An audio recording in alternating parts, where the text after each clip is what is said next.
Pai, em nome de Jesus, nós estamos aqui reunidos no Teu nome. E é no Teu nome que nós pedimos que o Senhor venha falar conosco hoje.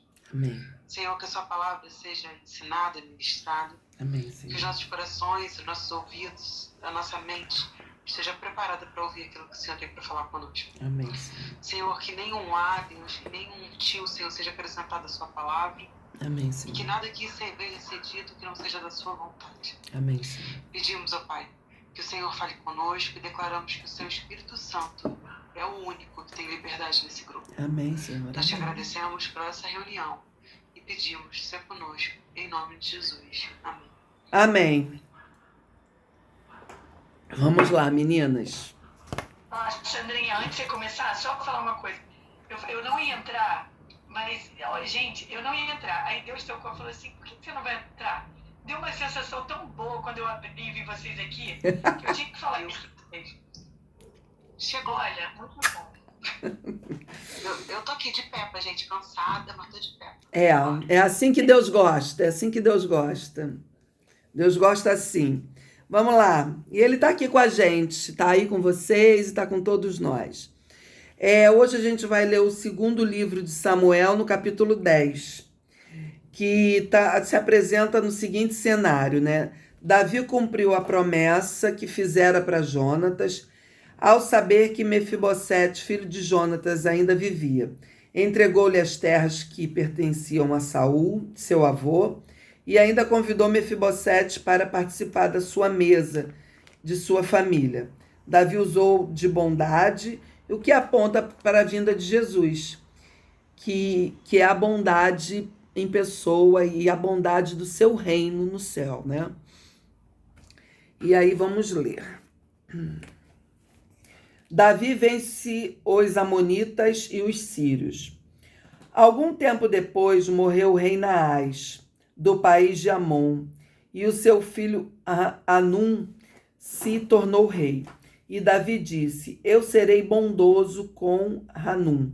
De novo a gente lê a palavra bondade, tá? Essa bondade a gente vai falar nela mais tarde. Gravem essa palavra, bondade. Então, assim como Naás, seu pai, foi bondoso comigo. Então enviou mensagem a Hanum para mostrar a sua amizade. Porém, quando os mensageiros chegaram à cidade de Rabá, as autoridades amonitas disseram ao seu rei: O Senhor pensa que é em honra do seu pai que Davi enviou estes homens para mostrar amizade? É claro que não. Ele os mandou aqui como espiões a fim de conhecerem a cidade para poderem destruí-la. Veja bem como é que conselhos insensatos destroem a vida da gente. Conselhos insensatos. A gente tem que ter um cuidado muito grande com quem a gente se aconselha. Não é com qualquer um que a gente toma conselhos para a vida da gente. E a gente tem uma responsabilidade enquanto mulheres muito grande, porque nós somos as conselheiras fiéis dos nossos maridos. Aquele que ainda vai chegar no nome de Jesus. Então Hanum pegou os mensageiros de Davi, rapou um lado da barba deles, cortou as suas roupas até a altura das nádegas e os mandou embora. E quando Davi soube disso, enviou outros mensageiros para se encontrarem com eles, porque eles estavam muito envergonhados. Davi mandou-lhes dizer que ficassem na cidade de Jericó e que só voltassem quando suas barbas tivessem crescido de novo. Os amonitas compreenderam que tinham feito de Davi um inimigo deles. Por isso contrataram 20.000 soldados sírios das cidades de Bet-Raob e Zoba. Também contrataram o rei da cidade de Maacá, com 1.000 homens e 12.000 homens da cidade de Tobi.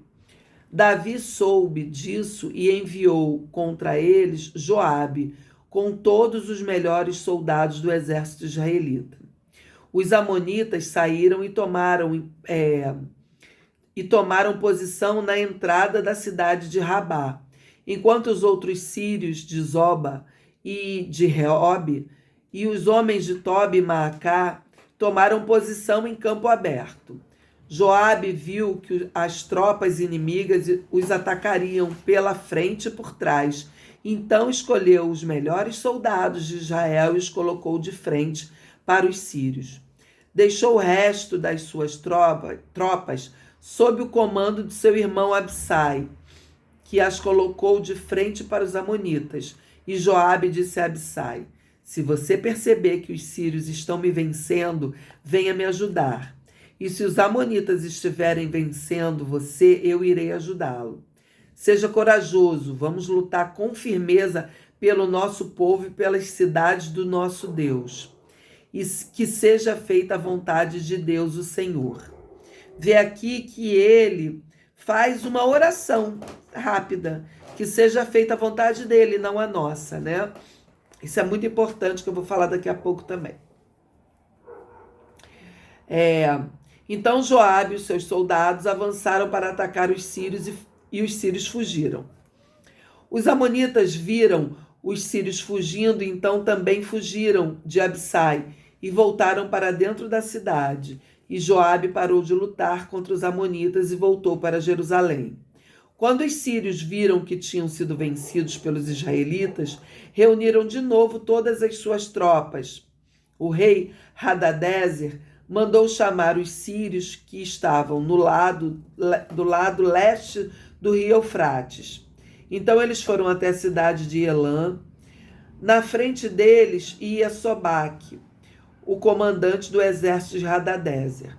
Quando Davi soube disso, reuniu as tropas israelitas, atravessou o rio Jordão e marchou para Elã. Lá os sírios tomaram posição de frente para os israelitas e a luta começou. Os israelitas fizeram os sírios fugir. Davi e os seus soldados mataram 700 soldados que guiavam carros de guerra. E 40.000 cavaleiros sírios feriram também Sobaque, o comandante inimigo, que morreu ali no campo de batalha. Quando os reis que eram chefiados por Hadadezer viram que tinham sido vencidos pelos israelitas, fizeram paz com eles, ficando debaixo do seu poder. E os sírios ficaram com medo de ajudar de novo os amonitas. Aqui encontramos, né, o contraste do que acontece com Mefibosete. Dá para perceber que o Salmo 2 parece ser um comentário de toda essa história. O Salmo 2, em todo momento, ele se organiza nessa história. No capítulo 10, vemos que Naás morre, que é o rei dos amonitas, né? Anteriormente, Davi já tinha derrotado Amon e seu filho Hanum ficou em seu lugar. Lembrando que Davi já tinha derrotado eles antes. Mas Davi tinha com Naás um bom relacionamento, né?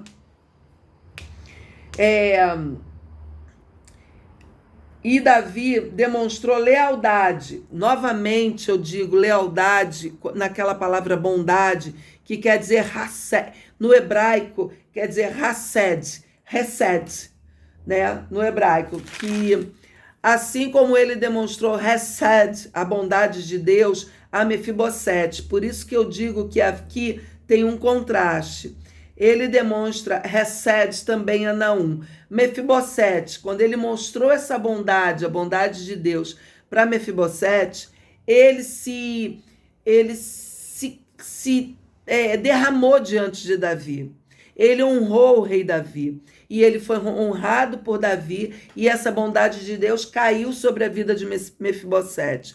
Davi restituiu a ele todas as terras que eram de Saul, e Davi ainda colocou ele na família, né? Davi tentou fazer isso com Hanum também.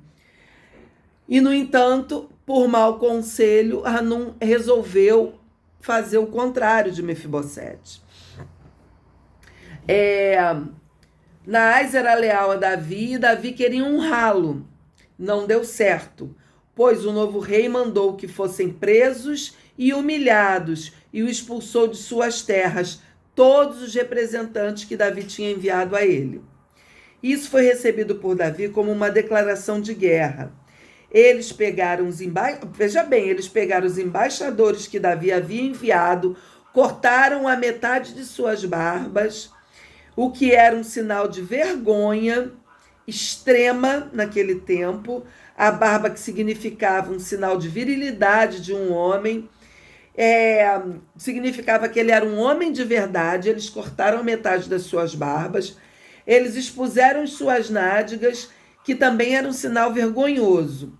E Davi recebeu tudo isso como um ato de guerra. Davi mobiliza o exército de Joabe, que era general do seu exército, né? E Davi vai fazer pela primeira vez em todos esses capítulos, desde lá Bom, eu esqueci o nome dele. Desde lá de... Esqueci, agora fugiu o nome do general de Saul. Então, desde lá, ele, pela primeira vez em todos esses capítulos, ele faz uma menção a Deus. Joabe faz uma menção a Deus, ao nome de Deus. Joabe se dirige ao Senhor e encoraja os soldados para lutar e declara que seja feita a vontade do Senhor. Joabe e suas tropas atacaram os sírios, que começaram a fugir. Por que os sírios? Porque Moabe fez aliança com os sírios. Mas o interessante aqui é a oração que Joabe faz, que seja feita a vontade de Deus. A vontade de Deus que seja feita sempre e não a nossa. Que a gente consiga entender que a nossa vontade deveria estar em consonância com a vontade de Deus. E é essa a nossa oração. Que a gente queira pedir a Deus aquilo que está segundo a vontade dele, né? E que seja sempre feita a vontade dele, que é boa, perfeita e agradável. Aqui eles não têm garantia que venceriam essa guerra, como tinham em outras batalhas da Bíblia, onde Deus diz, pode ir, que a vitória é garantida. Ou então, eu vos darei vitória. Em outras batalhas, Deus fazia isso. Dessa vez, eles não tinham isso. E Joabe vira o rosto para Deus. Aqui Deus está calado. Mas Joabe confia que, independente do resultado, de ganhar ou perder essa guerra, a vontade do Senhor será feita. Joabe está dizendo que confia que, independente do resultado, a vontade do Senhor será feita. E é isso que é o interessante. Ele está dizendo que a vontade do Senhor será feita por fidelidade ao Senhor, pois eles estão desonrando o povo de Deus e o ungido de Deus. Numa citação, fazendo esses estudos, eu achei interessante uma citação sobre isso tudo, feita pelo pastor Felipe Breder, que ele é um pastor da primeira igreja batista de Campo Grande, no Mato Grosso, lá. E ele diz assim, os amonitas desprezam o rei de Deus e são derrotados 2 vezes. A história ecoa as declarações do Salmo 2. As nações conspiram contra o Senhor e o seu ungido, mas eles conspiram em vão. Essa resposta ao rei de Deus tudo isso levará à sua destruição. Essa é a resposta do rei de Deus, né? De Davi. Vemos no Salmo 2 que Davi... Vemos lá o Salmo 2, aqui Davi se cumprindo. Esse salmo vem se cumprindo aqui, né? Davi escreve lá e aqui a história se cumpre daquilo que a gente estudou com a Manu. E aí fica a lição da lição. Deus está cumprindo a sua promessa de formar para si um povo. Mas essa história não termina aqui. Por isso, não devemos ler a Bíblia fora do seu contexto. Por isso é tão importante que a gente leia a Bíblia com um encadeamento, né? para que a gente possa entender o cômputo geral da história, né? A aula de hoje fica sem uma conclusão definitiva. Por quê? Porque logo agora, no capítulo 11, que a gente vai ver quinta-feira, Davi vai pecar. Ele vai nos mostrar que ele não é a solução de todos os problemas e que o ungido perfeito que ele não é o ungido perfeito de Deus.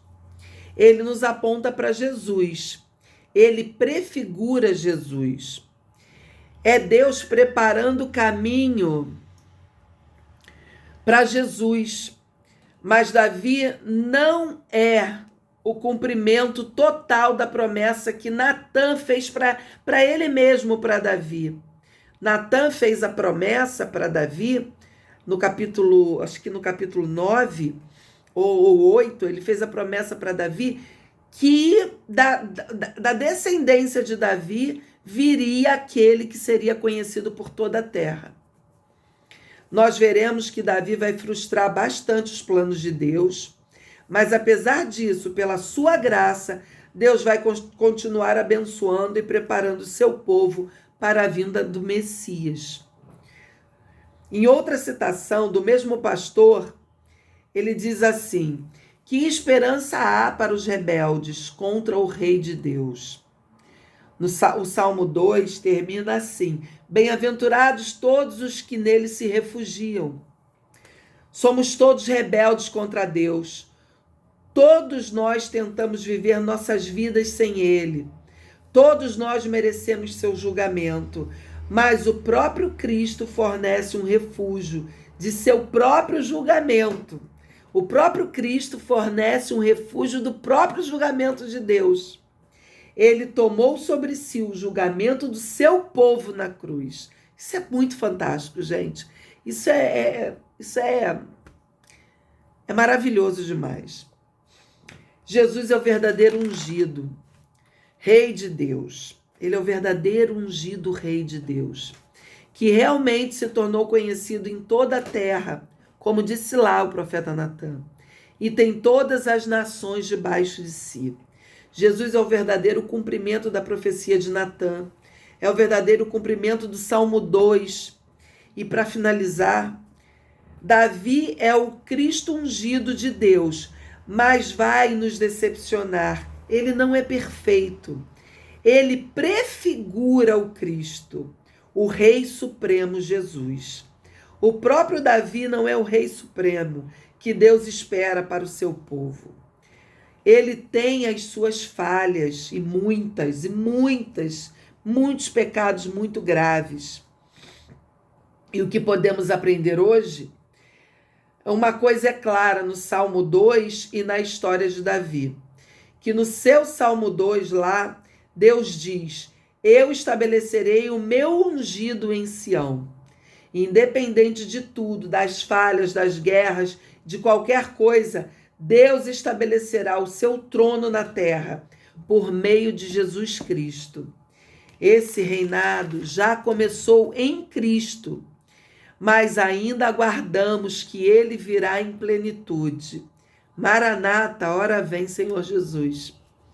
Deus cumpre suas promessas e a promessa final de Deus aponta para Jesus, que é o cumprimento final da promessa perfeita de Deus, do plano de salvação de Deus, que desde o Éden, quando Adão e Eva caíram, até o fim de Apocalipse, até a volta dele e a instituição, a instauração da Nova Jerusalém na terra, a instauração da vinda dele de novo na terra, tudo aponta para isso. Desde da queda, desde o Éden até a volta dele. É uma história única. É uma história que aponta para esse momento glorioso, quando nós estaremos junto com ele, depois de termos passado lá no céu, em nome de Jesus, por todo o tempo da tribulação, nós estaremos com ele e nós passaremos aqui 1000 anos de paz na Jerusalém, aqui na volta dele. Eu creio nisso, isso para mim é uma verdade incontestável e assim, que a gente tenha isso no coração e que a gente tenha cuidado com quem a gente se aconselha, sabe? Porque é muito sério isso. Às vezes a gente está inflamado e a gente recebe um mau conselho e isso acaba com um casamento, gente. Isso faz com que a gente caia em adultério. Isso faz com que a gente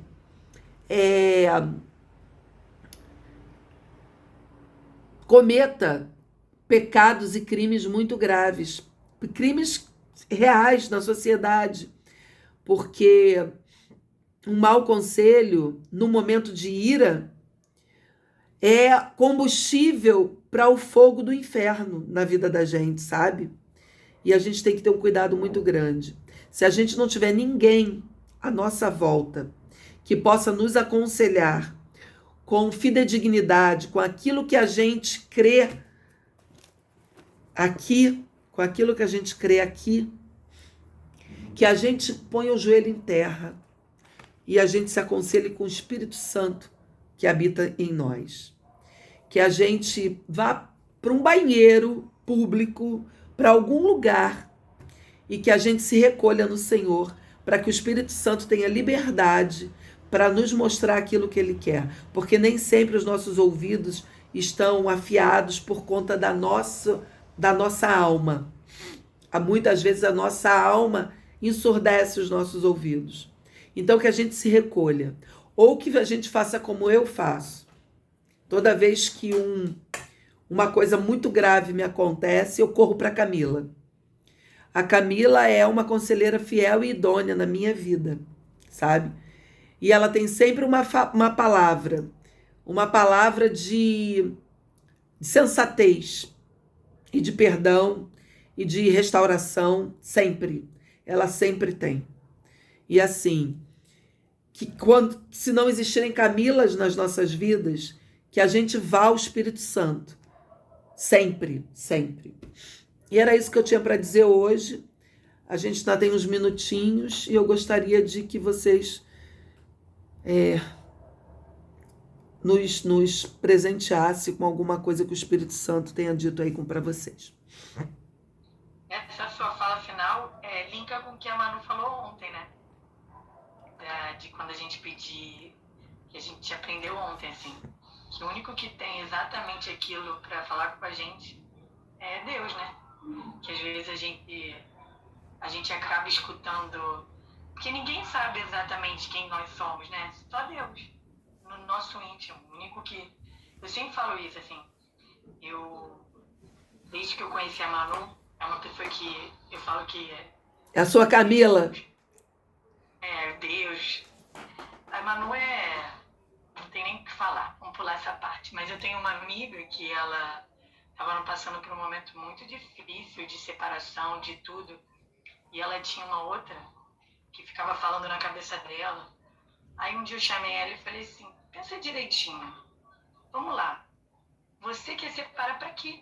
Para que você quer separar? Não é muito mais fácil você construir, tentar construir, buscar pela mão, vamos mudar, vamos fazer. Porque é muito mais fácil você construir do que você destruir, que você está levando um problema para quem? Então, toda vez que eu tenho um problema, que eu estou muito assim, eu sou uma mimada muito do Senhor, muito. Eu penso assim, Deus, você não ia gostar, eu acho que Ele não ia gostar disso. E aí eu não faço, sabe? Eu dou aquela engolida naquele sapo, repenso, porque foi o que eu sempre falo para o Manu, Deus sempre vai ser Deus, né? Como eu sempre falei, a minha família sempre foi um reflexo de Deus. Amém. E a Manu até conversou isso comigo, que no dia que eu perder tudo, eu ainda vou ter Deus. Mas Amém. então eu sempre pensei, se eu não posso, eu sou muito difícil de falar. Então eu sempre eu me pego a Ele e falo assim, Deus, e aí? Vai pra onde? Então eu acho que o que você falou hoje, Sandra, tem muito a ver com o que a Manu falou ontem. Por isso que eu falo que a Bíblia é tão maravilhosa, que ela é fácil e simples, né? É. Basta a gente querer enxergar, porque a gente também não quer, né? É mais fácil tomar um tapa na cara. A gente fazer o mínimo esforço, o Espírito Santo já pega com a gente. Exatamente. É mais fácil a gente brigar, né? Quando a gente tá com raiva, não é? Então, assim, a Bíblia, para mim, estudar com vocês está sendo bom por causa disso. Que ela é clara, né? Não tem dificuldade. Mas a gente não quer escutar. O problema a gente sabe qual é. Vamos resolver ou não? Essa coisa do casamento, eu em todos os aconselhamentos, né? Claro que eu sou uma serva do Senhor, eu sempre aconselho na restauração, sabe? E eu conheço, gente, pode levar como exemplo, eu conheço um casamento que foi restaurado de uma maneira sobrenatural. Coisas muito graves, pecados muito graves do cônjuge simplesmente foram assim, ó, transformados pela ação do Espírito Santo. E o casamento tá aí, já tinha acabado. Não tinha como, qualquer olho humano ia dizer assim, não tem como, esse casamento não existe. Mas o Espírito Santo foi lá e pegou das cinzas e fez aquilo renascer. Uma coisa impressionante. E infelizmente, né, no meu caso, o meu ex, ele foi se aconselhar com uma espírita, que naquele tempo eu era macumbeira, a gente era tudo ruim. E os conselhos foram exatamente esses. Separa, não tá feliz, separa. E aí? É fácil, né? É fácil desistir, né? É mais fácil. É igual quando a gente começa a estudar a Bíblia. É muito mais fácil a gente desistir, porque um monte de coisa vai acontecer. E quando a gente desiste, olha, hoje eu tô falando e tô ficando toda arrepiada, gente. É o Senhor aí, Espírito Santo. Gente, a gente não deve desistir. Quando der preguiça, quando a gente... Eu quero todos os dias estar aqui. Eu posso estar na pizzaria, igual eu estava aquele dia, cumprindo meu papel de mãe. Mas eu saio um pouquinho, coloco meia hora, ninguém fala comigo. Porque em meia hora eu vou ficar ali, sabe? Não desistam. Porque parece chato a história né, que a gente está lendo um livro histórico. Parece chato, mas isso tudo aponta para os nossos dias de hoje.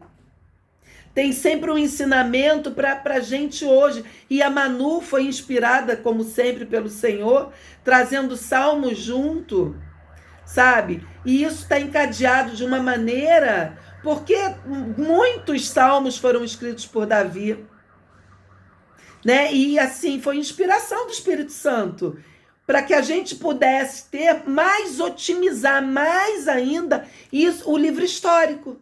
Porque a gente está aprendendo o livro histórico e está, durante os salmos, trazendo para a vida. E aí mostra como era naquele tempo, como é hoje, como foi logo depois, mostra toda essa dinâmica.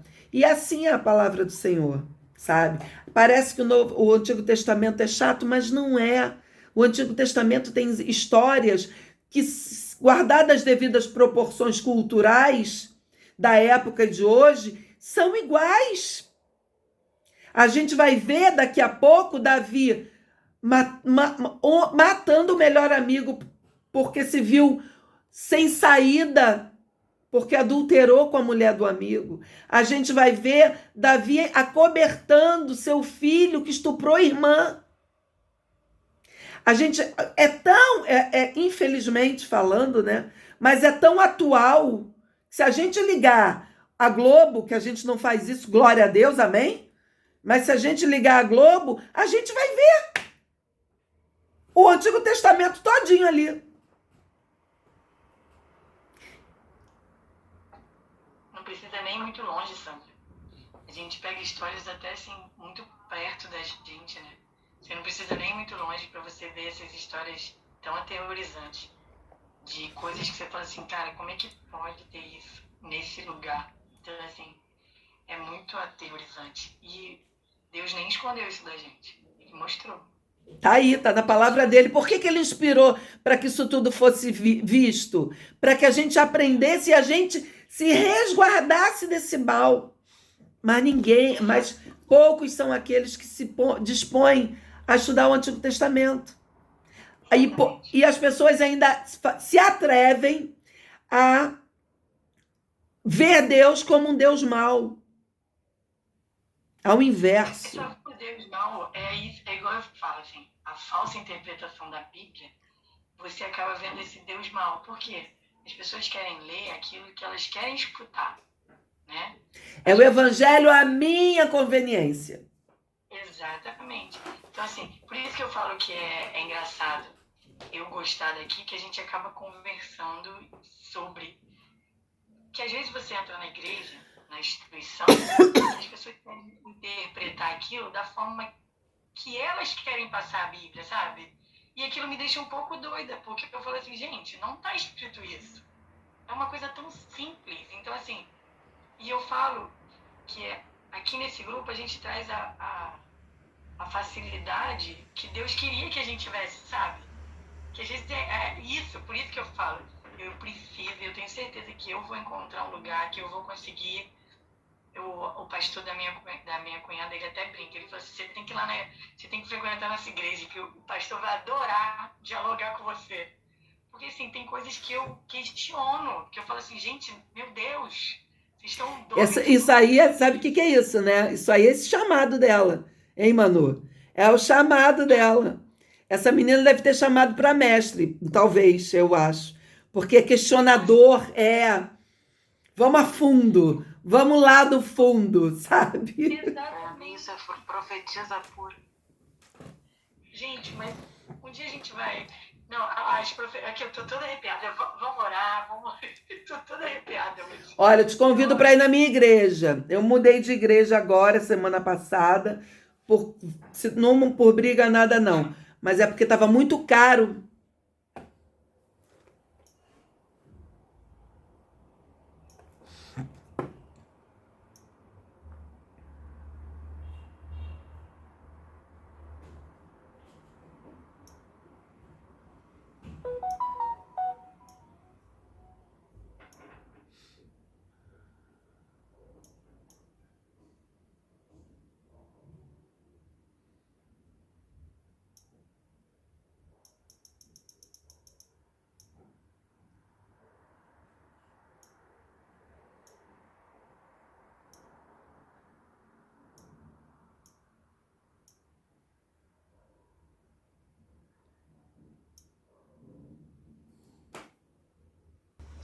Vamos lá, Senhor. O Senhor hoje me pegou de jeito.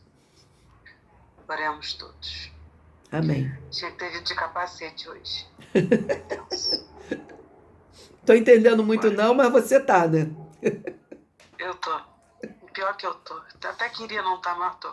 Tem dia que é assim, né, gente? Muito. E se não for assim, sabe o que o pastor fala para mim? Eu não sei que pastor foi. Eu não sei se é o meu pastor dessa igreja que eu acabei de sair do Verbo da Vida. Algum pastor já vi essa pregação, ele falando assim, se a palavra do Senhor não te confrontar, foge porque ela está sendo dita de forma errada. Eu falo isso também direto, não é uma doida aqui. Mas... Vai ver que foi de você, pastora, que eu ouvi isso. Uhum. Hoje foi no particular, né? Deus às vezes chama a gente de particular. Eu acabei de orar isso. Quando foi 7 horas, o Senhor falou comigo 7h30. A resposta veio assim, do trono. Foi uma cajadada bem dada. E eu agora preciso tomar jeito. Amém. Tamo junto para orar pelo seu jeito, viu? Eu falo que, assim, um dos grandes desafios, isso eu vejo por experiência com o Senhor, do profeta, é receber profecia. Porque o profeta, ele gosta de entregar, mas ele tem muita dificuldade de receber. Né? E isso é uma coisa que eu tenho trabalhado na minha vida. Amém. Porque, às vezes, a gente gosta de dar o recado que Deus tem, mas a gente não gosta de ouvir o recado que Deus tem para dar pra gente. Porque confronta, né, amiga? Todo mundo foge do profeta, amiga. Pois é, sabe? Assim, o profeta, ele não é bem quisto em lugar nenhum, né? Porque onde tem pecado, o profeta não pode ficar, né? ou a pessoa não pode ficar por causa do profeta. Mas o problema é quando Deus usa alguém para falar com a gente, sabe? E aí a pessoa fala assim, não é de Deus não. E aí isso dói, porque a gente fala, mas Deus fala comigo. Sim, ele fala tanto com você que ele corrige você também. Entendeu? Então, assim, a gente precisa alinhar as coisas aí, né? E hoje ele trabalhou comigo. Eu volto o cão arrependido com as minhas orelhas bem baixas. Mas eu vou consertar o que eu preciso consertar. Minha amiga, na boa, se você já está com essa fala, se você já está com esse entendimento, você já começou o conserto. Não, eu comecei antes do grupo, eu já falei com ele assim, eu sei que eu estou errado. Eu vou dar jeito nisso. Entendeu? Aí ele já falou comigo de novo. Mas eu vou dar jeito, ele me conhece, ele sabe que eu não quero fazer nada errado. Amém. Eu nem posso. Entendeu? Porque eu preciso subir. Entendeu? Então não posso ficar aqui. Amém, nem eu. Nenhuma de nós. Em nome de Jesus, a gente vai estudar lá em cima, juntinha. Em nome de Jesus. Estudar nada. Lá só vou conversar com a galera. Paulo, senta aqui que a gente precisa conversar. Entendeu? Vai ser várias reuniões. Com muito jantar, muita comida, aqueles anjos me servindo, aqueles bichos passeando, o elefante jogando água para me refrescar. É disso que eu tô contando. Eu vou morar. Amém. Deus, em nome de Jesus. Senhor, obrigada, porque o Senhor é o Deus que ama tanto, mas tanto, que corrige as nossas vidas. E que nos dá luz e direção, Senhor, para seguir aquilo que o Senhor quer, da maneira que o Senhor quer. E hoje, Senhor, eu declaro sobre a minha vida que não seja feita a minha vontade, mas a sua. Amém, Senhor. Sobre todas as coisas. Peço pela vida das meninas, pela vida da Isabel, pela vida da Sofia, do Rosinho. Senhor, da família da Nina, da família da Bárbara. Amém. Da família, Senhor, da Sandra, da Carla, Deus. Amém. Senhor, também peço pela saúde da Sandra, da filha. Amém. Deus, que o Senhor restaurar, restabelecer a saúde para a gripe, Pai, não importa o que é. Amém, Senhor. Eu só sei que o Senhor é o Deus que cura. Então, Pai, visita, Senhor, essa família. Amém. E que o Senhor venha renovar as forças. Amém. Cuida também, Senhor, da Camila, da família dela. Visita com o seu Espírito Santo, Amém, Senhor. E traz o bálsamo da paz sobre a vida deles. Amém, Pai. Senhor, eu te peço que a sua presença seja real na nossa casa, na nossa vida. Cuida das nossas vidas e dos nossos, em nome de Jesus. Amém. Amém. Amém. E amém. Meninas,